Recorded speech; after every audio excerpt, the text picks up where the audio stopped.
आपके हिसाब से अरविंद केजरीवाल की जो कोशिश थी चौथी दफा मुख्यमंत्री बनने की, एक बार फिर से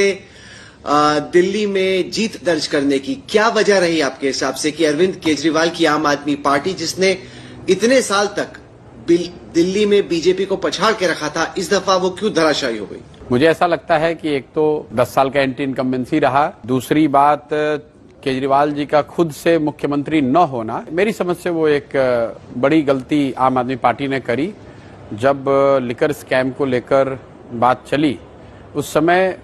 जब केजरीवाल जी को अरेस्ट किया गया, तो मुझे लगता है कि उस समय केजरीवाल जी को इस्तीफा दे देना चाहिए था। और अगर उन्होंने उस समय इस्तीफा नहीं दिया तो फिर जेल से बाहर निकलने के बाद इस्तीफा देकर किसी दूसरे को मुख्यमंत्री बनाना शायद स्ट्रैटेजिकली ठीक नहीं था।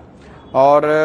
पिछले मॉनसून में जो वाटर लॉगिंग की वजह से परेशानी हुई थी और जो सड़कों की स्थिति उसके बाद रही है, मैं उसको समझता हूं कि लोकल लेवल पे वो भी बड़ा मुद्दा रहा है। तो कुल मिलाजुलाकर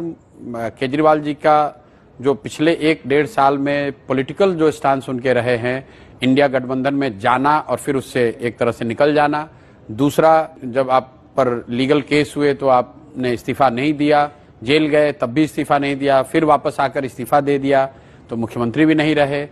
तीसरी जो गवर्नेंस को लेकर जो ढिलाई, जो एक तरह से उनकी कोर कंस्टिट्यूएंसी गरीबों की थी, झुग्गी झोपड़ियों की थी, उनको पिछले मॉनसून में जो तकलीफ हुई वाटर लॉगिंग की वजह से और खराब सड़कों की वजह से, उससे कहीं ना कहीं गवर्नेंस मॉडल को भी धक्का लगा। कुल मिलाजुलाकर इन 3-4 बातों का प्रभाव रहा होगा, जिसकी वजह से उनके